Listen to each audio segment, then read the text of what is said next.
வந்து வீட்டுக்காக போகணும் அப்படின்னு சொல்லிட்டு கிளம்பிட்டு இருக்காரு. எல்லாருமே வேணான்றாங்க. ஆனால் நிவின் கேட்க மாட்டேன். நான் வீட்டுக்கு போய் ஆகணும் அப்படின்றாங்க. சரி யமுனா நிவினையும் வந்து நிவின் இருக்கிற இடத்துலயே விட்டுடலாம், அதுக்கப்புறம் பார்த்துக்கலாம் அப்படின்னு சொல்லிட்டு எல்லாரும் முடிவெடுக்கிறாங்க. சரி நிவினை போய் விட்டுட்டு வரலாம் அப்படின்னு சொல்லிட்டு கங்காவும் வந்து குமரனும் வந்து யோசிக்கிறாங்க. கங்கா வந்து வர மறுக்கிறாங்க. குமரன் வந்து எப்படி நான் மட்டும் போக முடியும், வா கங்கா அப்படின்னோடனே அதெல்லாம் நான் வரல விடுங்க, நீங்கள் வேணால் போயிட்டு வாங்க அப்படின்ற மாதிரி சொல்லிடுறாங்க.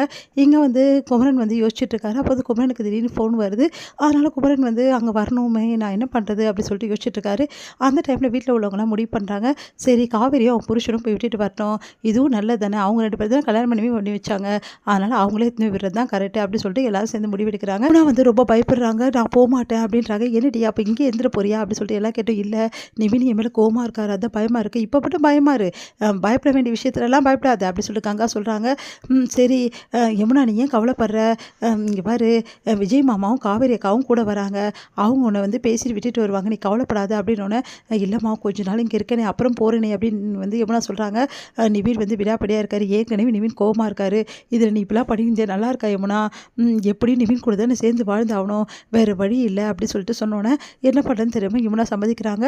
அடுத்து எல்லாரும் சேர்ந்து அமுச்சு விட்றாங்க. இங்கே வந்து நிவின் வந்து விஜய் பார்த்து முறைக்கிறார். விஜய் வந்து என்ன இப்படி முறைக்கிறானே அப்படின்னு சொல்லிட்டு வேறு வழி இல்லாமல் கூட்டிகிட்டு போகிறாங்க.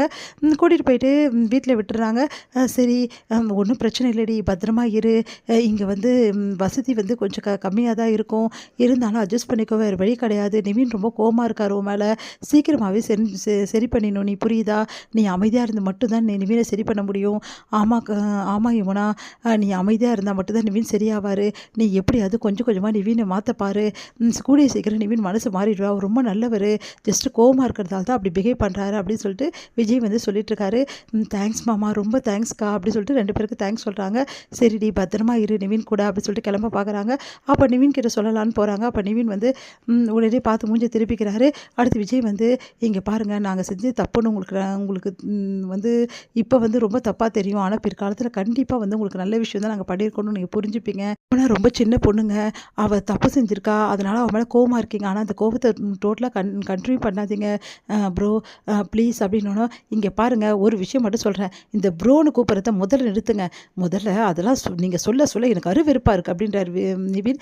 அதை பார்த்துட்டு காவேரி சமையல் டென்ஷன் ஆகி என்னங்க நினச்சிட்டு இருக்கீங்க, நானும் பார்த்துட்டு இருக்கேன், தொடர்ந்து அவரை அவமானப்படுத்திட்டே இருக்கீங்க, என்ன தான் நினச்சிட்டு இருக்கீங்க உங்கள் மனசில், சரிங்க நாங்கள் கல்யாணம் பண்ணிச்சு தப்பு தான், நாங்கள் ஒத்துக்கிறோம், அது தப்பு இல்லைன்னு நாங்கள் சொல்லலையே, நாங்கள் தப்பு தான் பண்ணி வச்சிட்டோம், அதுக்காக பார்க்கும்போதெல்லாம் அவமானப்படுத்துவீங்களா நீங்கள், அப்படி என்னங்க உங்கள் பாவத்தை பண்ணிட்டாரு அவர், சரி ஏதோ எனக்காக அவர் பண்ண போய் இப்போ அவமானப்பட்டு நிற்கிறாரு, இதெல்லாம் அவருக்கு தேவையாங்க, இங்கே கூட அவர் வரணுன்ற அவசியம் கிடையாது, எங்களுக்காக தான் அவர் வந்தார், தேவையில்லாமலாம் இப்படி அநியாயத்துக்கு அவரை எப்போ பார்த்தாலும் இந்த மாதிரி வந்து இன்சல்ட் பண்ணுறதா முதல் நிறுத்துங்க அப்படின்னோடனே அப்படியே பார்த்து முறைக்கிறாரு.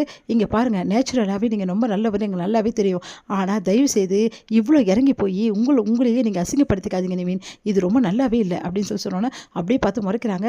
ஏன் உன் வீட்டுக்காரர் சொன்னோன்னு உனக்கு கோவம் பொத்துக்குன்னு வருதா, அவர் பண்ணதெல்லாம் உனக்கு தெரியும்ல அப்படின்னு எனக்கு தெரியும் தாங்க, நான் இல்லைன்னு சொல்லலை, அதுக்காக என்ன வேணாலும் நீங்கள் பேசுவீங்களா, பார்க்கும்போதெல்லாம் அவமானப்படுத்துறீங்க, சரிங்க நீங்கள் அப்போ தான் கோவமாக இருந்தீங்க, அவமானப்படுத்து உங்கள் வீடு தேடி தானே நாங்கள் வந்திருக்கோம், இப்போது எங்களை அவமானப்படுத்தி தான் அனுப்புவீங்களா, சரிங்க இப்போ என்னங்க உங்களுக்கு பிரச்சனை, நாங்கள் வந்து உங்ககிட்ட பேசக்கூடாது பழகக்கூடாது உங்கள் வாழ்க்கையில் தலையிடக்கூடாது அவ்வளோதானே, ஆமாம் அவ்வளோதான், நாங்கள் இனிமேல் தலையிட மாட்டோங்க, நேற்று உங்களை பற்றின எந்த விஷயத்துலையும் அவரை நான் இன்வால்வ் பண்ணாமல் பார்த்துக்கிறேன், அதுக்காக உங்கள் இஷ்டத்துக்கு எல்லாம் பேசலாம்னு நினச்சிட்டு இருக்காதீங்க, யமுனாவை நல்லா பார்த்துங்க தானே சொன்னார், அதுக்கு இஷ்டத்துக்கு வந்து பேசுகிறீங்க, வீட்லேயும் அப்படி தான், நீங்கள் தான் என்னை எதிரின்றீங்க, என்னங்க நினச்சிட்டு இருக்கீங்க உங்கள் மனசில் என்ன வேணாலும் பேசலாம் நினச்சிட்டு இருக்கீங்களா, எங்கள் பாரு காவேரி உன்கிட்டயும் சரி உன் புருஷன்கிட்டயும் சரி பேசுறதுக்கு எதுவும் இல்லை, இங்கேருந்து 2 பேர் கிளம்புனீங்கன்னா ரொம்ப நல்லாயிருக்கும் அப்படின்றாங்க. உடனே வந்து நாங்கள் கிளம்ப தாங்க போகிறோம், இங்கே வந்து உட்காந்துட்டு உங்கள் கூட நாங்கள் இருக்கிறதுக்காக வரல, தேவையில்லாதெல்லாம் பேசிகிட்டு இருக்காதீங்க, நாங்கள் கிளம்புறோம் யமுனா, நான் கிளம்புறேன்டி, இன்னும் கொஞ்சம் நேரம் இருந்தால் உங்கள் மாமாவை எவ்வளோ இப்போ அவமானப்படுத்துறதை பார்த்துட்டு தான் இருக்கணும் அப்படின்னோடனே சாரிக்கா என்னை மன்னிச்சுட்டு, என்னால் தானக்கா இவ்வளோ ப்ராப்ளம் அப்படின்றாங்க.